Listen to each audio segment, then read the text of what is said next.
Okay, so dito tayo sa citrus area. Ang kailangan ko kalamansi.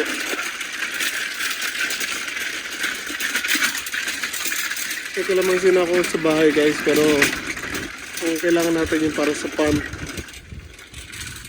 Ayun, may nakita ko. Ito guys. Again, kung bibili kayo ng kalamansi, itong hanapin nyo, shikwasa. Ito po yung kalamansi na katulad sa atin yung manipis ang balat.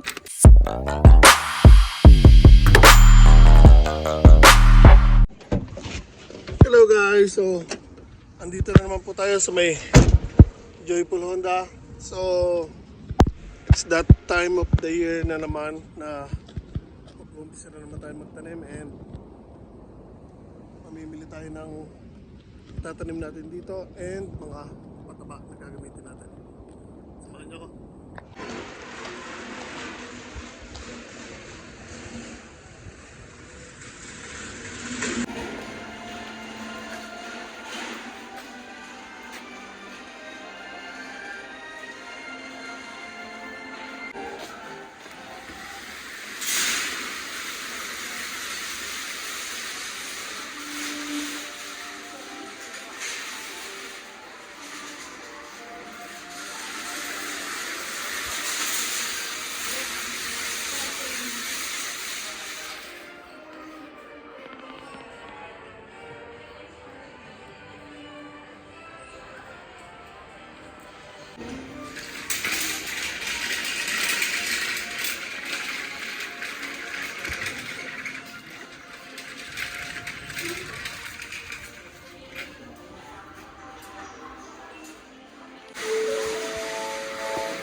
So, I think ganito yung binili ko. Meron ako nakuha nito na 2 balot. Ayan guys, green asparagus.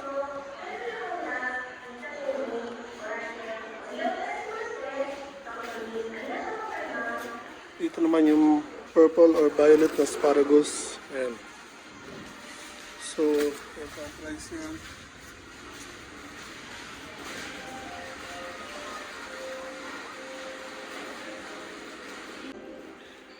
Guys, ito naman yung tinatawag na ukon, parang luya. So maganda to para sa mga may hangover. Lalagan nyo lang tapos inumin nyo.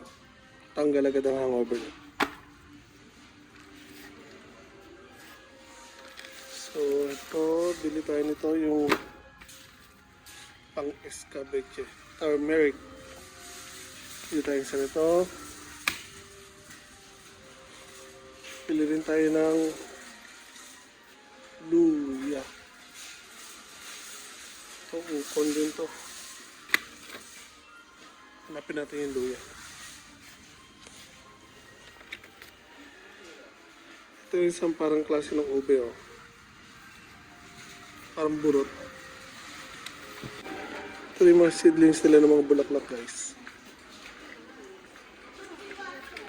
Okay guys, so katatapos lang natin mamili sa loob and marami po tayo nabili ng seeds. So ito mga seeds po binili natin, tapos yung kataba. Now, dito naman po tayo sa labas. Mga seedlings naman po ang bibili natin or titingnan natin. So after natin tumingin ng mga seedlings dito, naman tayo titingin ng presyo ng mga animal manure or pataba. Okay guys, so again, dito po tayo sa labas. Dito tayo sa hanay ng mga strawberry. Ayan o. Ito yung mga iba't ibang klase or variety ng strawberries.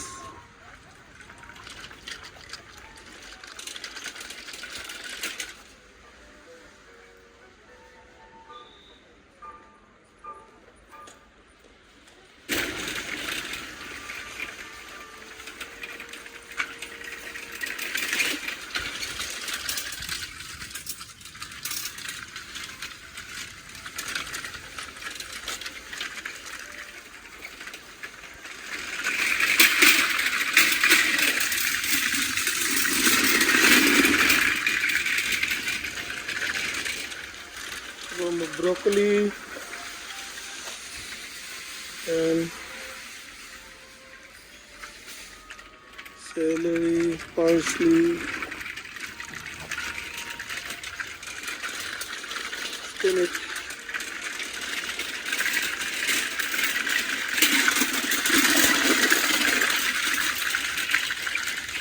Ito naman mga lettuce area.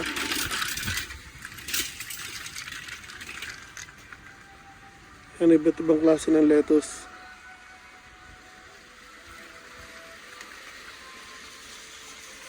So magtatanim din tayo ng lettuce pero hindi pa ngayon. Ihahabol ko na lang siya. So for the meanwhile, yung mga importante or yung mga kauna o yung mga kailangan natin unahin ang bibilihin natin. Ito, mayroon na rin broccoli.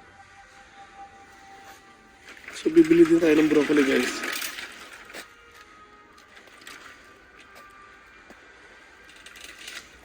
So technique sa pagpili ng broccoli, ito kasi apatan.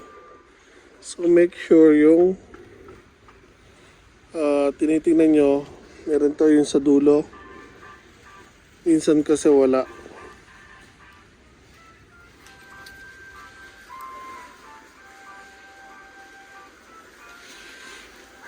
Ang sinasabi ko, guys, minsan wala yan. So pag wala yan, huwag niyong bibilhin. Kaya titignan nyo maigi yung mga bibili nyo. Pag wala kasi, lalaki po lang ng lalaki pero hindi magbubunga. Kaya make sure tingnan nyo yung mga bibilihin nyo.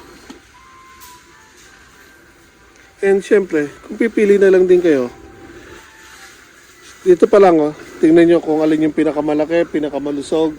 Then, yun ang kauna-unahan yung kukunin, guys.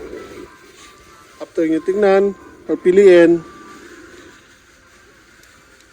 doon nyo naman titingnan yung pinaka-top niya kung kompleto.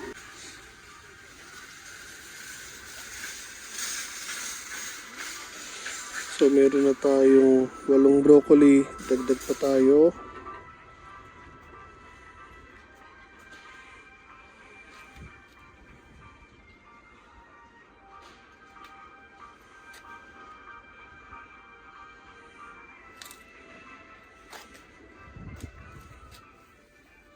Ito, mga malulusog.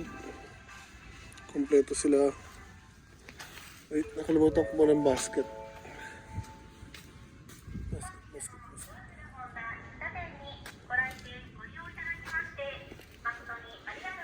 Ayun, basket. Kailangan ko nga palang ilagay sila sa basket.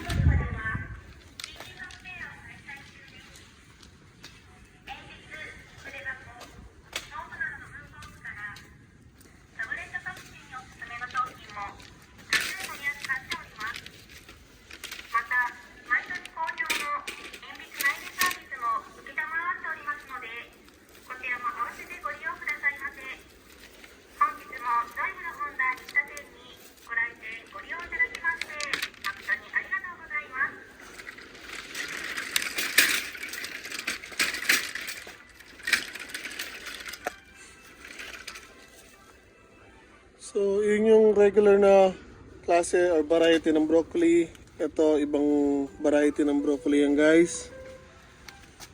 And, ito, iba rin to. Ito yung sinasabi ko, isang puno tapos nagsasanga siya ng maliliit na broccoli.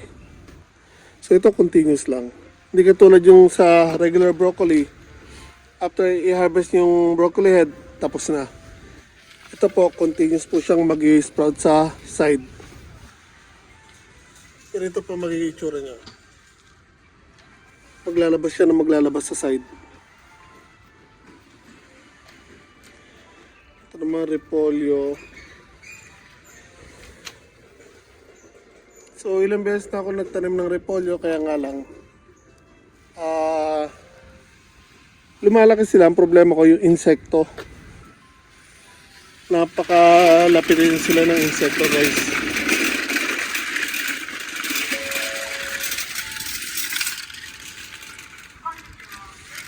So, cauliflower. Pili din tayo ng cauliflower. So again, Mula sa taas, tingnan natin kung alin ang pinakamalusog.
So yan guys, nakakuha rin tayo ng 12 pieces.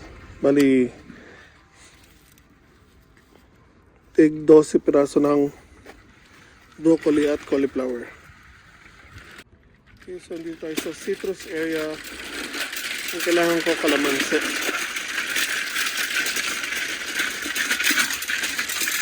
May kalamansi na ako sa bahay guys, pero ang kailangan natin yung para sa farm. Ayun, may nakita ko. Ito guys. Again, kung bibili kayo ng kalamansi, itong hanapin nyo, shikwasa. Ito po yung kalamansi na katulad sa atin yung manipis ang balat. Kasi meron isang klase ng shikwasa.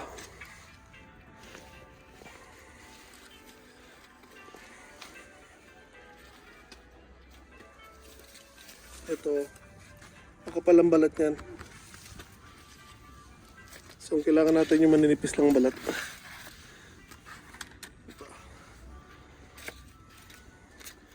Magkano ang price nito? Wow, 2.7. Mahal pa naman, bagong labas kasi.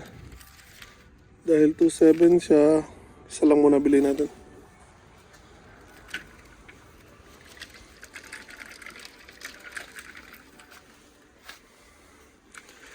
Ito, plum, tsaka prunes, maglalagay din tayo doon. Pero ito kahit later on, okay lang.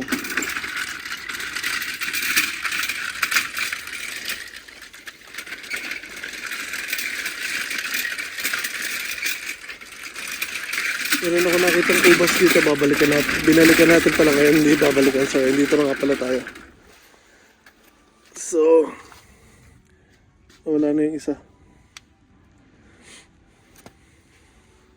May nakakuha na ng isang gusto kong kunin. Ay, dapat pala kinuha ko na dati. Ito yung manicure finger grape. Actually, meron na ako niyan sa bahay.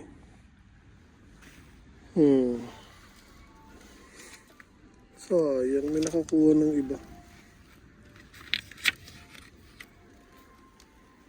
Actually, binalikan sana natin. Ganyan din, pero yung green na variety. Ito kasi red. Ayan.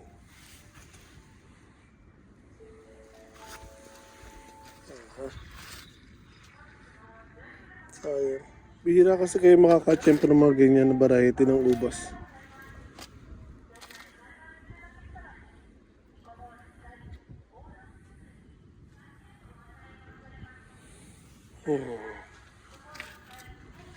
Nagsisisi ako ngayon, hindi ko pa kinuha agad. Kiwi, later on, maglalagay din tayo ng kiwi doon. Peras, hindi ko sure kasi ang peras, katulad naman sana kailangan may katabing puno na kahit ibang variety pero katulad ng peras para magtuloy po ang bunga. Ang kiwi nga pala guys, meron tong babae at lalaki. So, kailangan nyo dalawang puno rin ito. So, pag bibili kayo, tanong nyo kung alin ang babae at alin ang lalaki. Ito may nakasulat. Ito, meso. Ibig sabihin babae ito. Yan guys ang katakanan ng meso or babae. So hanapin mo sunod ay oso. Kasi meso yan, kailangan mo rin ng lalaki. Dahil hindi magtutuloy ang mga bulaklak niya.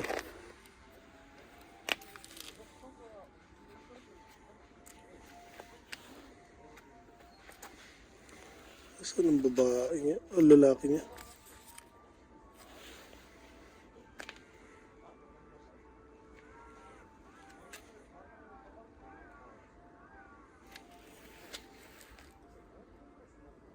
Ito pala sir. Ito lalaki to. Ano naman nakasulat? Oso. Ito po yung lalaki na kiwi.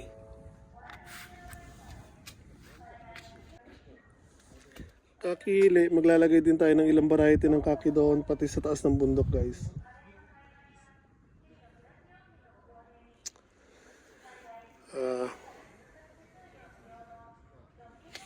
Nagsisisi talaga ako doon, hindi ko agad kinuha yung ubas.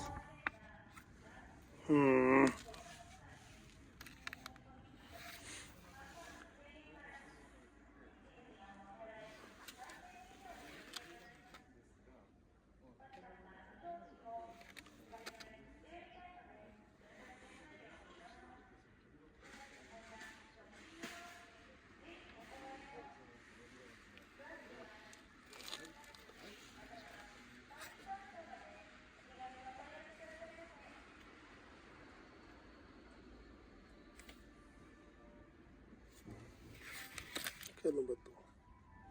2.7. Ayun ako. Ikot na nga muna ako. So, ito nga pala yung isang klase ng bayabas guys. Yan o. Meron ako niyan sa bahay.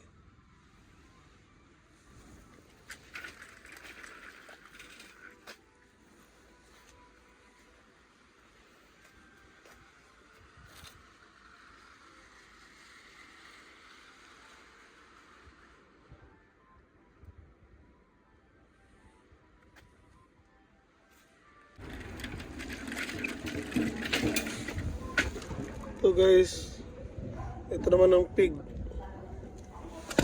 So ito yung medyo nagpupula.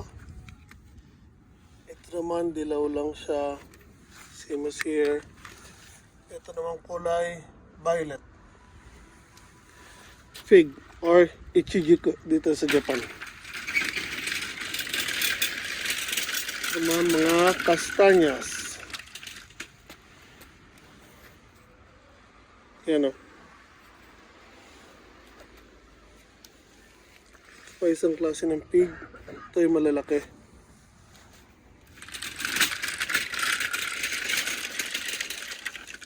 Pa mayroong kulay green.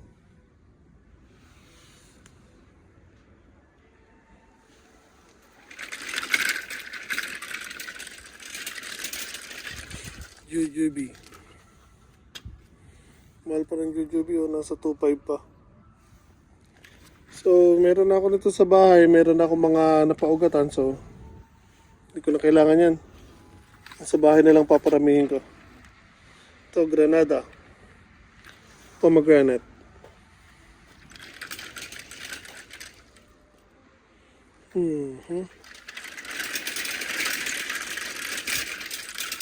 Ang sanas pinag-iisipan ko pa kung maglalagay ako doon. Pero again, pag magtatanim kayo ng mansanas dito sa Japan, kailangan nyo at least dalawang puno. Kailangan may kalapit siyang puno na same na mansanas para magtuloy po yung bunga niya. Dahil kahit magbulaklak po siya, kung isang puno lang, may chance pa rin po na magtuloy yung bulaklak niya na maging bunga kahit isa lang puno. Kung maraming insekto na magpo-pollinate po sa kanya. Pero kung gusto nyo makasigurado, at least dalawang puno po para sigurado.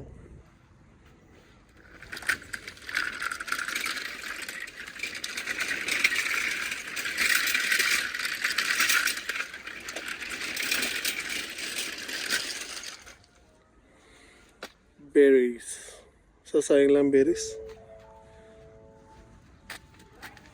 Blueberry later on, maglalagay din ako. Cherries naman, yan, maglalagay ako pero American cherries kasi ito maliliit. May tanim na ako dito sa harapan ng bahay nagbunga. Kaso liit at maasim. So papaltan ko yun later on. And American cherries naman na itatanim natin. Ito guys, again, blueberries. Ayan, lalagay po tayo yun sa paligid ng property natin, doon sa bundok.